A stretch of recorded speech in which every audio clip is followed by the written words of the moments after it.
نحمده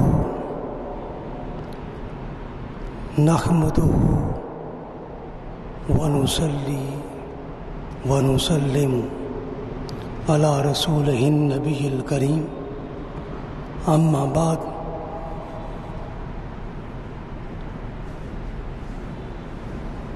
فأعوذ بالله من الشيطان الرجيم بسم الله الرحمن الرحيم من قتل نفسا بغير نفس أو فساد في الأرض فكأنما قتل الناس جميعا صدق الله العلي العظيم وصدق رسوله النبي الكريم.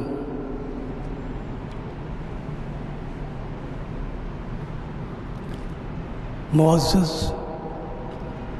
حاضرین و ناظرین، عزیز طلباء و طالبات،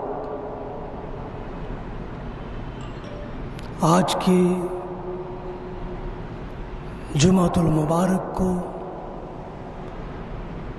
ہمارا موضوع ہے 27 اکتوبر،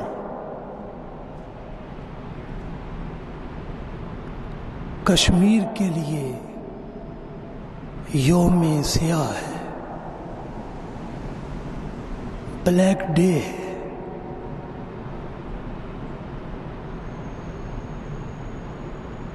اور آج اسی موضوع کے حوالے سے ہم اپنے مظلوم کشمیری بھائیوں سے اظہار یکجہتی کرتے ہوئے پوری امت مسلمہ میں ان کے لیے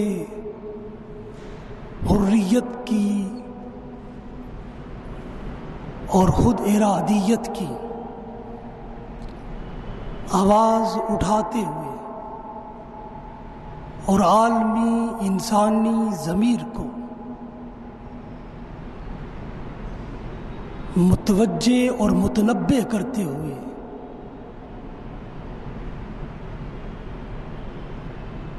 ان مظلوم اور بے کس اور بے بس اپنے کشمیری بھائیوں کے ساتھ ہم نوا ہو رہے، ان کی آزادی کی آواز میں اپنی آوازوں کو ملا رہے ہیں اور عالمی انسانی ضمیر کو جگا رہے ہیں کہ یہ خطہ بھی عرصہ دراز سے انصاف کا طالب ہے، یہاں بھی خون کی ندیاں بہی جا رہی، وادی کشمیر پانیوں کی زمین ہے، لیکن اسے لہو لہو خون خون کی زمین بنا دیا گیا ہے۔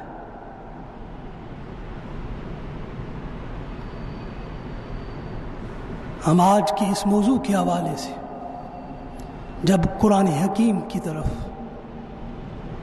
متوجہ ہوتے ہیں، قرآنی فکر سے رہنمائی لیتے ہیں، تو باری تعالیٰ نے سورہ المائدہ میں آیت نمبر 32 میں ارشاد فرمایا، من قتل نفسا بغیر نفس او فساد فی الارض فکأنما قتل الناس جميعا۔ یہاں پر اس آیہ کریمہ میں انسانی جان کی بات کی، مومن اور مسلمان کی بات نہیں۔ قرآن تمام تر انسانوں کے لیے اللہ کا آخری پیغام بن کر آیا ہے، انسانیت کو امن کا درس دیا جا رہا ہے اور انسانوں کو باہم امن اور سلامتی کے ساتھ رہنے کی طرف متوجہ کیا جا رہا ہے، انسانی جان کے احترام کی طرف متوجہ کیا جا رہا ہے اور انسانی جان کی حرمت کی طرف متنبہ کیا جا رہا ہے۔ تو فرمایا کہ جس نے بھی کسی انسان کو قتل کیا بلا وجہ یا زمین میں فساد بپا کر کے، ظلم کے ذریعے، دجل کے ذریعے، غصب کے ذریعے، وہاں کے باشندوں کو غلام بنانے کے لیے، او فساد فی الارض، قتل نفس کی ہر صورت سے، قتل انسان کی ہر نوعیت سے، اور فساد فی الارض کی ہر کوشش سے قرآن نے نہ صرف مسلمانوں کو بلکہ تمام تر انسانوں کو منع کیا ہے۔ فرمایا ایک جان کا لینا ساری انسانی جانوں کے ساتھ کھیلنا ہے، ایک جان کا خون کرنا تمام انسانوں کا خون کرنے کے مترادف، ایک انسان کا قتل ساری انسانیت کا قتل ہے، اور زمین میں فساد ظلم کے ذریعے سے ہوتا ہے، جبر کے ذریعے سے ہوتا ہے، زیادتی کے ذریعے سے ہوتا ہے، غیظ و غضب کے ذریعے سے ہوتا ہے۔ فرمایا یہ عمل بھی نہ کرنا، تمہارے یہ دونوں عمل، قتل الناس، الناس فرمایا، المومنین نہیں فرمایا، المسلمون نہیں فرمایا، الناس، الناس میں ہر وہ انسان شامل ہے جو لبادہ بشریت میں ہے۔ تو فرمایا ایک انسانی جان کا قتل سب انسانوں کا قتل ہے۔ قرآن کے اس واضح پیغام امن کے بعد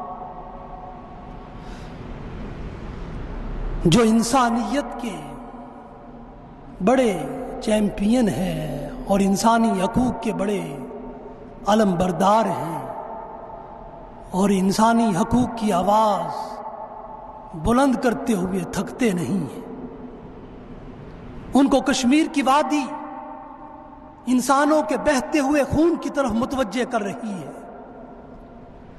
مظلوم فلسطین کے بچے،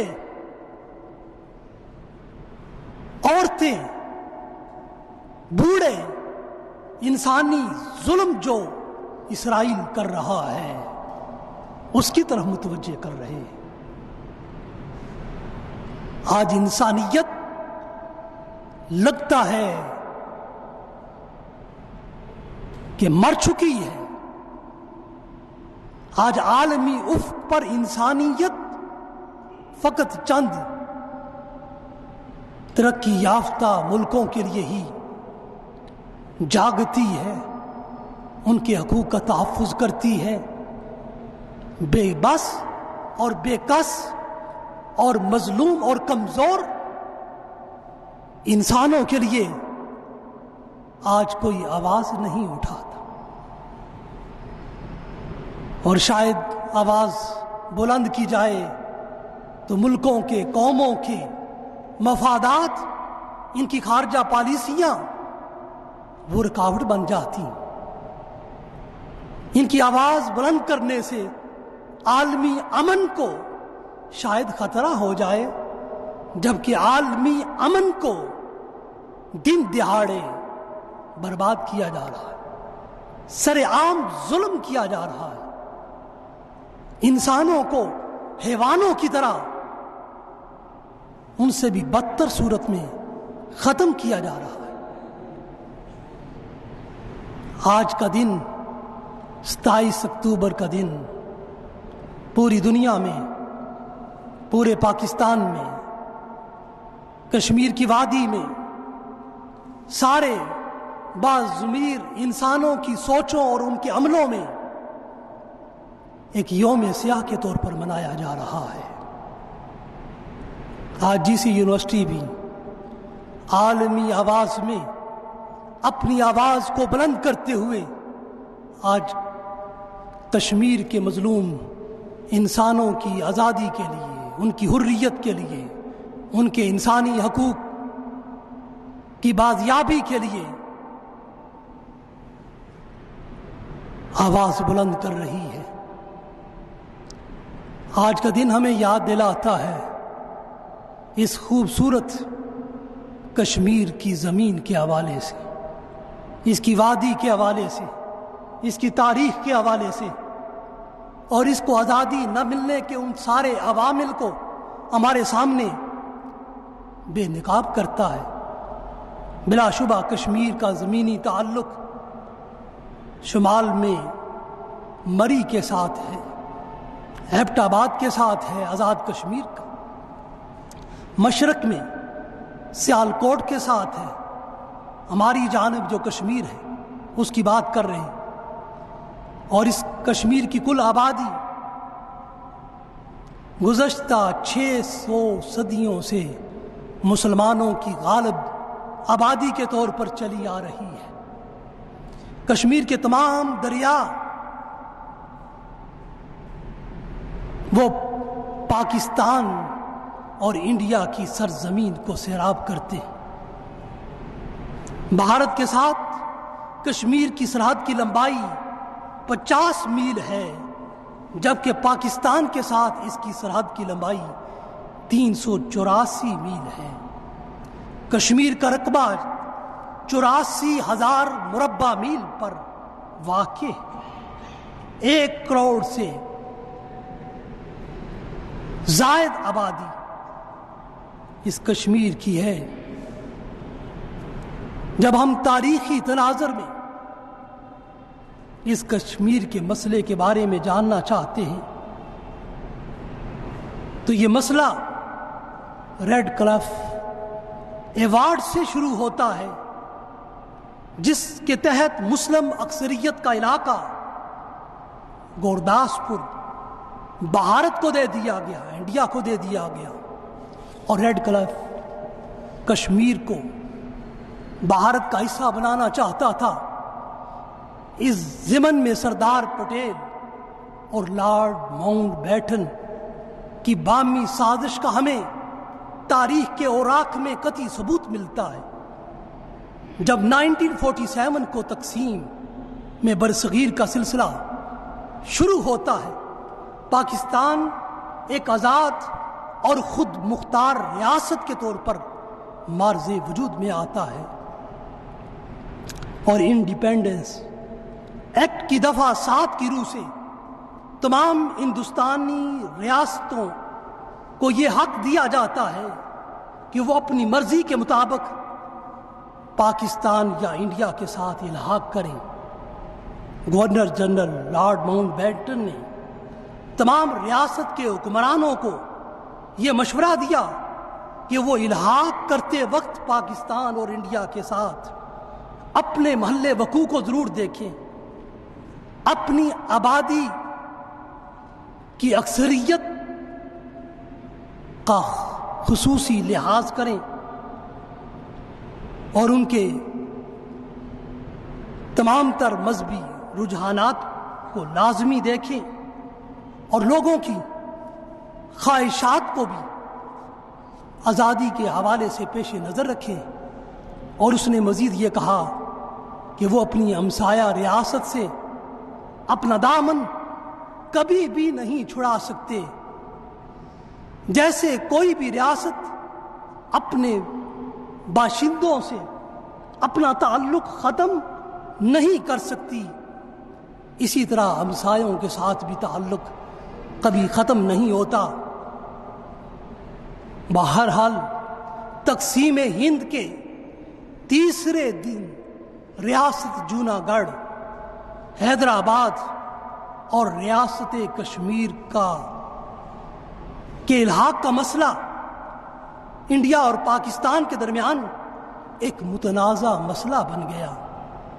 ریاست جوناگڑھ میں ہندوؤں کی اکثریت تھی، مگر وہاں کے نواب نے پاکستان کے ساتھ الحاق کا اعلان کر دیا تھا، مگر انڈیا نے اس پر یہ موقف اختیار کیا کہ برطانوی بالادستی ختم ہونے کے بعد اقتدار اعلیٰ کی قوت عوام کو حاصل ہے، حکمرانوں کو اس میں کوئی اختیار حاصل نہیں ہے۔ اس لیے انڈیا نے اپنی فوج بھیج کر جوناگڑھ پر زبردستی قبضہ کر لیا، اور اسی طرح بھارت نے ریاست حیدرآباد میں رائے شماری کی نوبت ہی نہ آنے دی، اور انڈیا نے یہاں پر بھی فوج بھیج کر 1948 میں زبردستی اس زمین پر بھی قبضہ کر لیا،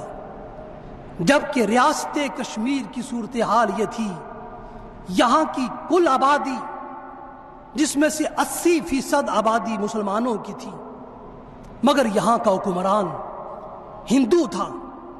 ریاست کا زیادہ تر علاقہ پاکستان کے ساتھ جڑا ہوا اور ملا ہوا تھا۔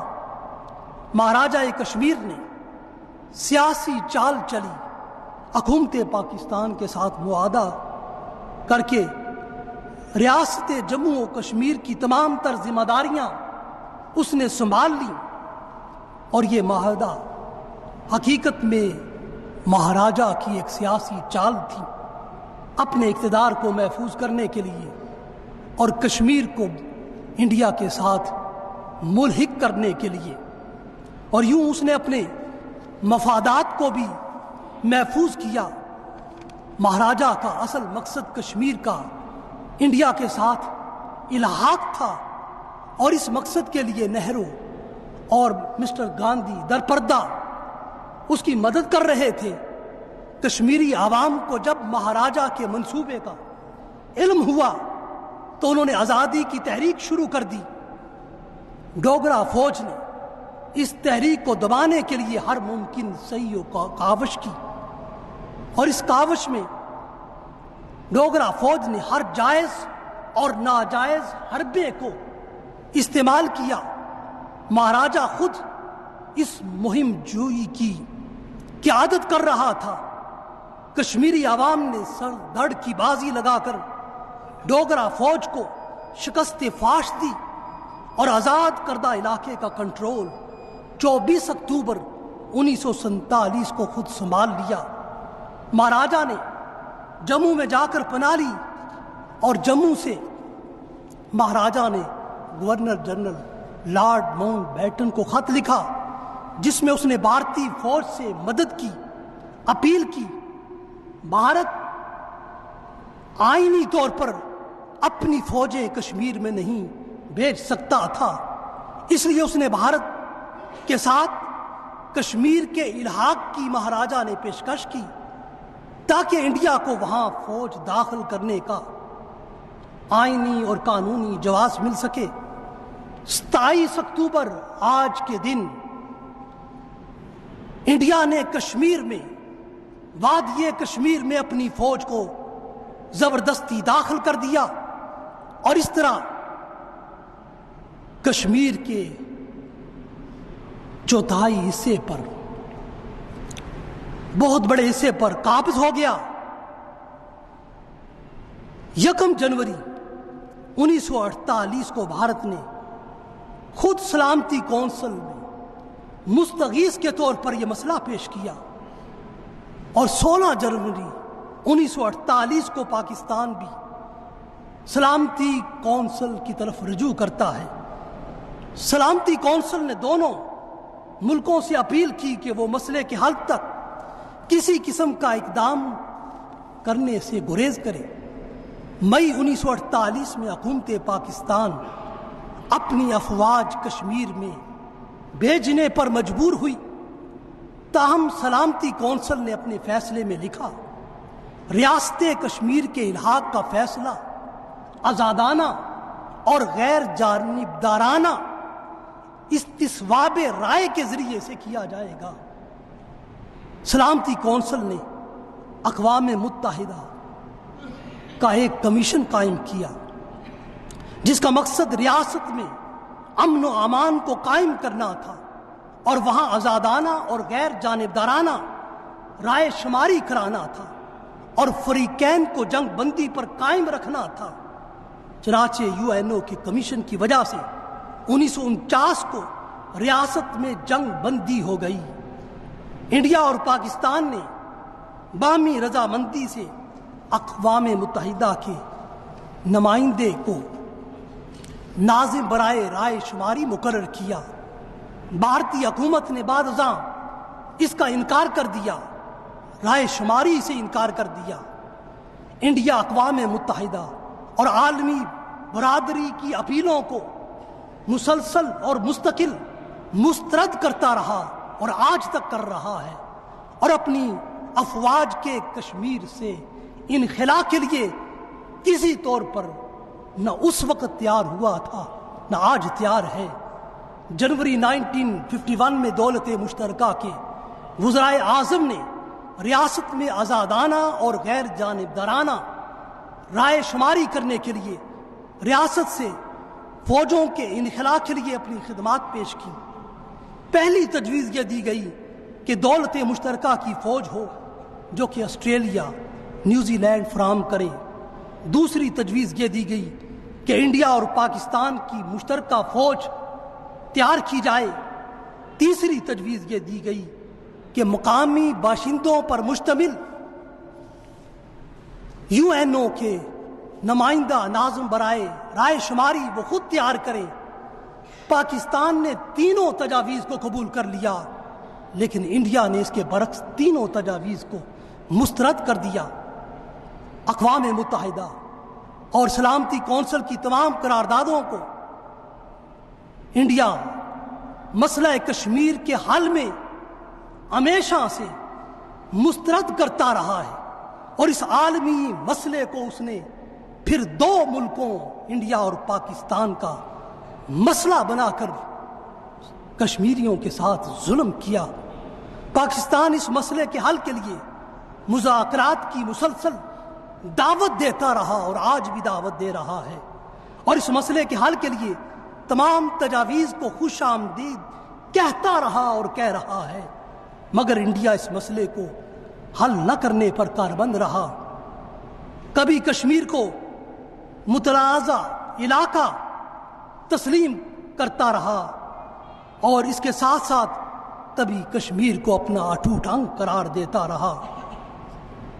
انڈیا مسئلہ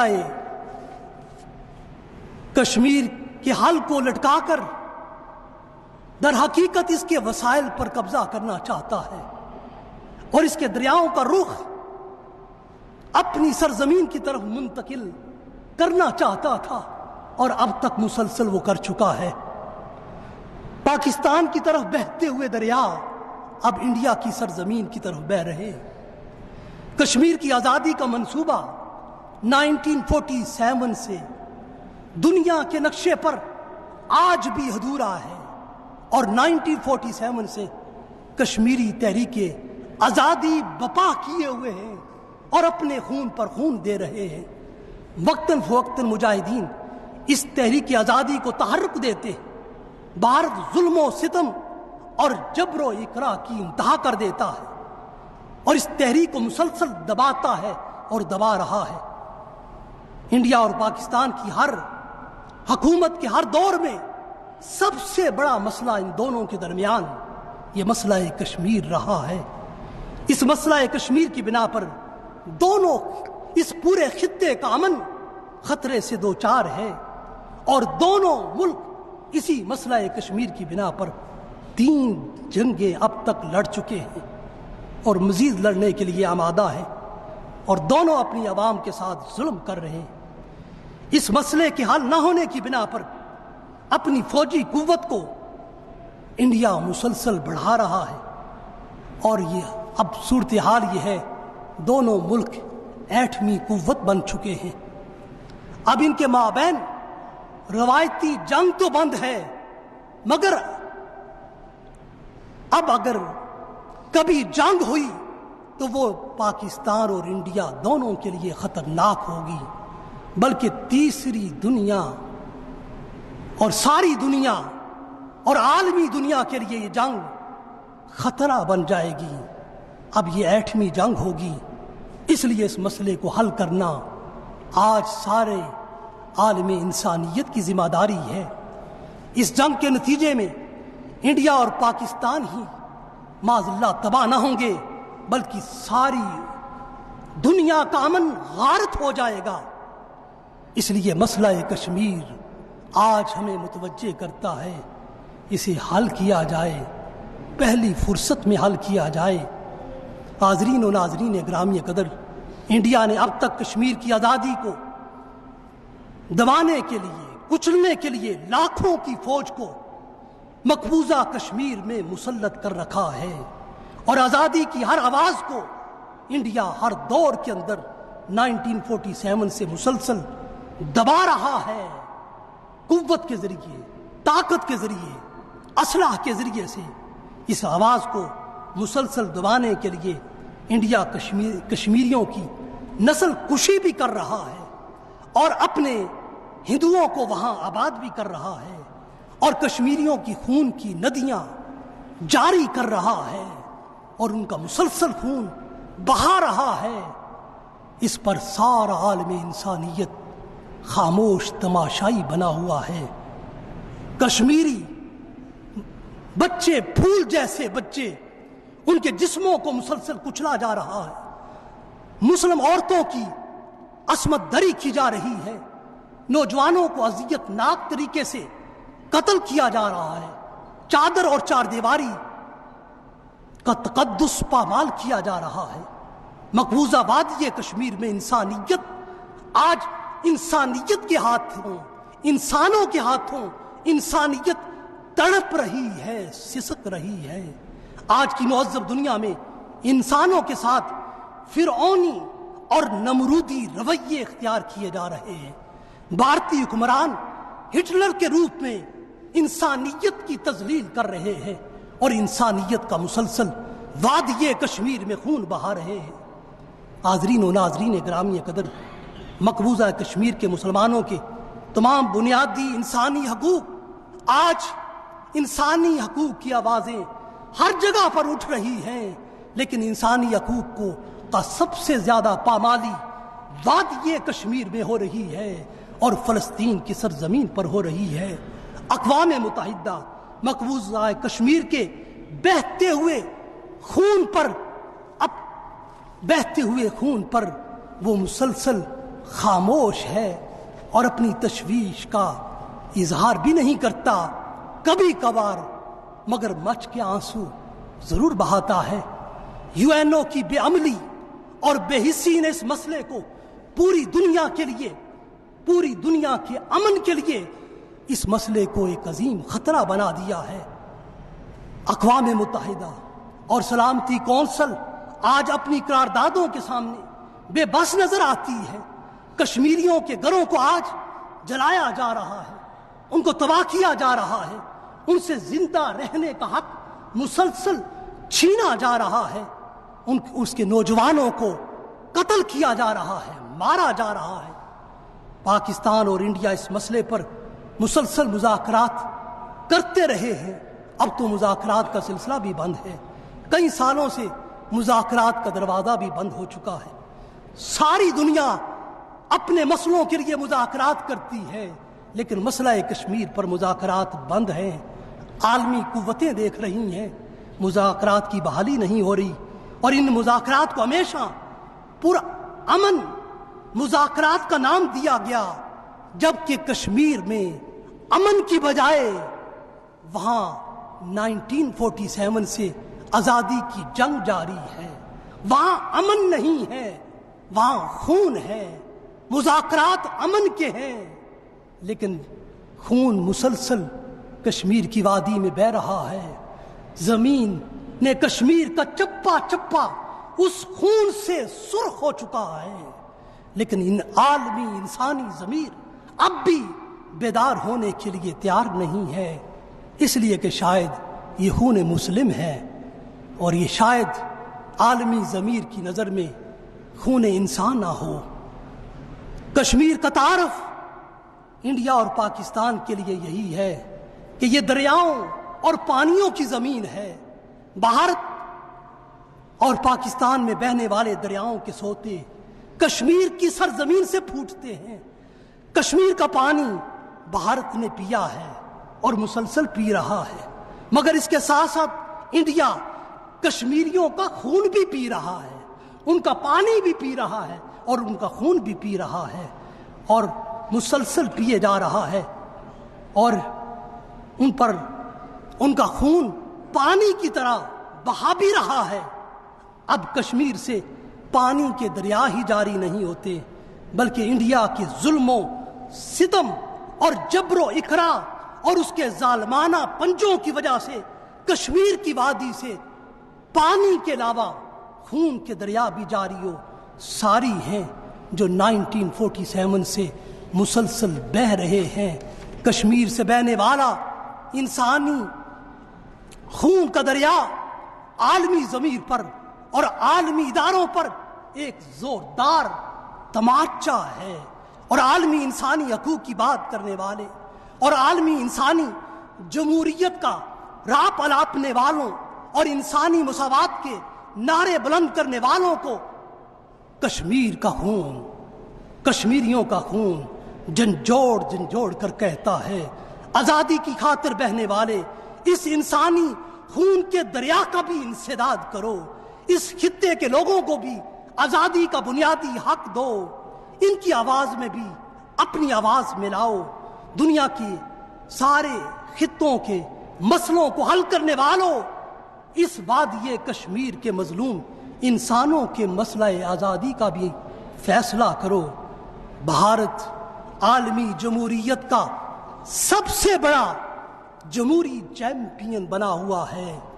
یہی جمہوریت ہے کہ اپنے مفادات کی بنا پر آزادی کی ہر آواز کو، وادی کشمیر سے اٹھنے والی آواز کو کچل دیا جائے۔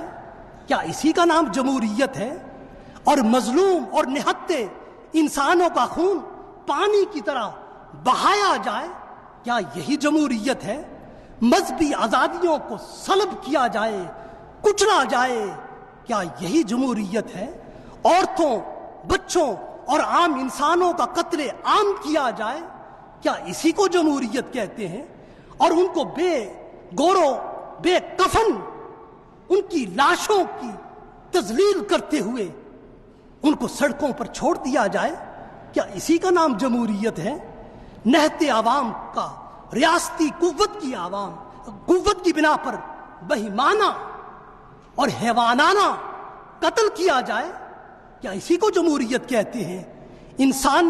انسانیت سوز مظالم کی ایک نئی تاریخ انڈیا وادی کشمیر میں رقم کر رہا ہے، حق کے خود ارادیت کی آواز کو ہر طرح سے دبا رہا ہے اور کچل رہا ہے۔ حاضرین و ناظرین گرامی قدر، کشمیریوں نے ساری دنیا کے لوگوں سے ایک ہی حق مانگا ہے، وہ حق کے خود ارادیت ہے، وہ حق کے حریت ہے، وہ حق کے آزادی ہے، وہ حق اپنی مرضی سے جینے کا ہے۔ سارے انسانوں کو یہ حق مل رہا ہے، آخر کشمیریوں کو اتنے عرصے سے دہائیوں سے کیوں محروم کیا جا رہا ہے؟ وہ حق کی آزادی، وہ حق کی حریت جو آج سارے انسانوں کو مل رہا ہے، وہ کشمیری انسانوں کو کیوں نہیں آخر دیا جا رہا؟ کیا اقوام متحدہ اور اس کے حقوق کی حفاظت کرنے والے، انسانی حقوق کی حفاظت کرنے والے سارے ادارے کیوں آج سوئے ہوئے ہیں؟ کیا اقوام عالم اس حق کو مذہبی تقسیم کی بنا پر دینے کا فیصلہ کرے گی؟ کیا آج عیسائی کمیونٹی کو یہ حق کی حریت اور یہ حق کی آزادی سوڈان میں، انڈونیشیا میں نہیں دیا گیا؟ عیسائیوں کو یہ حق کی آزادی مل سکتا ہے تو مسلمانوں کو کشمیر اور فلسطین میں کیوں نہیں مل سکتا؟ اگر عیسائی کمیونٹی کو یہ آزادی کا حق ملتا ہے تو آج مسلم کمیونٹی کو ساری دنیا میں اس حق کی آزادی سے محروم کیوں کیا جا رہا ہے؟ حاضرین و ناظرین گرامی قدر، کشمیر کے مسئلے کی دیر پا حل تک اقوام متحدہ اس کو اپنے انڈر زیر کنٹرول کیوں نہیں کر لیتا؟ اقوام متحدہ پورے کشمیر کو غیر فوجی علاقہ قرار کیوں نہیں دیتا؟ سلامتی کونسل کے مستقل اراکین ممالک کشمیر کے اس انسانی مسئلے کا حل آخر کیوں نہیں تلاش کرتے؟ کیا انڈیا کے ساتھ تجارتی مفادات انسانی مفادات سے بڑھ کر ہیں۔ آج بے شمار اسلامی ممالک بھی اپنے تجارتی مفادات کو مسلمانوں کے مفادات پر اور انسانی مفادات پر ترجیح دیتے ہیں، اور انڈیا کے وہ نعرے لگاتے ہیں اور ایک طرف اسلام کا نام بھی لیتے ہیں۔ کیا ترقی یافتہ ممالک اور اسلامی ممالک اپنے تجارتی مفادات کی بنا پر کشمیری مسلمانوں کے قتل عام اور نسل کشی کی مسلسل اجازت دیتے رہیں گے اور کشمیر کی وادی ہمیشہ لہو لہان رہے گی؟ اگر یہی کچھ کرنا ہے تو پھر اقوام متحدہ UN کی حیثیت آخر دنیا میں کیا رہ جاتی ہے؟ اس کا کردار کیا باقی رہ جاتا ہے؟ اس کی ضرورت اور اس کے وجود پر سوالیہ نشان اٹھتے ہیں۔ حاضرین و ناظرین گرامی قدر، 5 اگست 2019 میں بھارت نے کشمیریوں سے ان کی آزادی کا جزوی حق بھی سلب کر لیا ہے۔ اب اس علاقے پر مسلسل اور مستقل انڈیا کا قبضہ ہے۔ حاضرین و ناظرین گرامی قدر، آخر کلام کی طرف آتے ہوئے 27 اکتوبر 2023 کا آج کا دن ہمیں متوجہ کرتا ہے کہ ہم ساری دنیا کے مظلوم انسانوں کا ساتھ دیں، ظالم کو اس کے ظلم سے روکیں، جہاں جہاں ظلم ہو رہا ہے اس ظلم کا انسداد کریں۔ آج فلسطین کی زمین سارے انسانوں کو اور سارے مسلمانوں کو مدد کے لیے پکار رہی ہے۔ آج کشمیر کی زمین نصرت کے لیے، مدد کے لیے تمام مسلمانوں اور تمام انسانوں کو پکار رہی ہے۔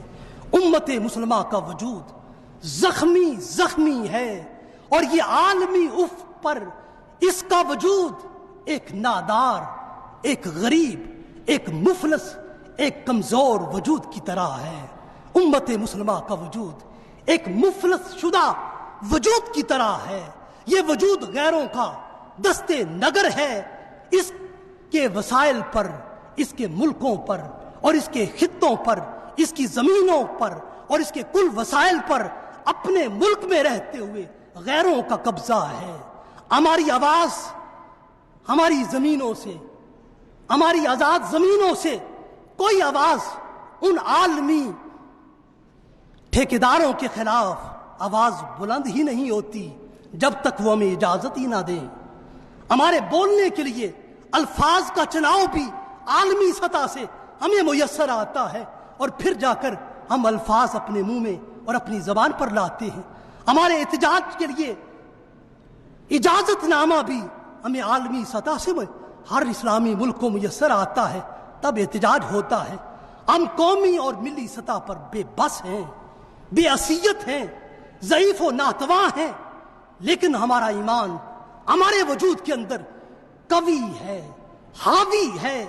یہی ہمارا ایمان ہی ہمارا مان ہے، ہمارا مان ہے، ہمارا بھروسہ ہے، ہمارا سارا دھیان ہمارے اسی ایمان پر ہے۔ آؤ اس ایمان کی قوت کے ساتھ مظلوم کشمیری بھائیوں کی مدد کے لیے سارے کے سارے انسان، بحیثیت انسان، نکلو، جہاں جہاں ہو ساری دنیا میں نکلو۔ ان کی آزادی کی آواز کے ساتھ اپنی آواز ملاؤ، اپنے گھروں سے نکلو، بازاروں سے نکلو، دفتروں سے نکلو، سڑکوں پر آؤ۔ کشمیری مظلوم انسانوں کی مدد کے لیے عالمی ضمیر کو جھنجھوڑو، مظلوم فلسطینیوں کی مدد کے لیے باہر نکلو، ان کو اخلاق کی سہارا دو۔ مظلوم فلسطینیوں کے لیے، ان کی مدد کے لیے عالمی سطح پر اور کشمیریوں کی مدد کے لیے عالمی سطح پر ایک عالمی آواز تو بن جاؤ۔ ہم آواز تو بن سکتے ہیں، کم از کم یہ تو کر کے دکھائیں، اور دنیا کے مظلوموں کے ساتھ ہو کر انسانی وجودوں میں اپنے اندر موجود صحیح معنوں میں انسانیت کا کامل ثبوت دیں کہ ان انسانی وجودوں کے اندر بھی انسانیت ہے۔ اقبال نے بہت پہلے اس وادی کشمیر کے لیے کہا تھا، آج وہ کشمیر ہے محکوم و مجبور و فقیر، آج وہ کشمیر ہے محکوم و مجبور و فقیر، کل جسے اہل نظر کہتے تھے ایران صغیر، پنجائے ظلم و جہالت نے برا حال کیا، بن کے مقراض ہمیں بے پرو بال کیا، بن کے مقراض ہمیں بے پرو بال کیا، توڑ اس دستے جفا کیش کو یا رب، توڑ اس دستے جفا کیش کو یا رب، جس نے روئے آزادی کشمیر کو پامال کیا، جس نے روئے آزادی کشمیر کو پامال کیا، روئے آزادی کشمیر کو پامال کیا۔ وآخر دعوانا ان الحمدللہ۔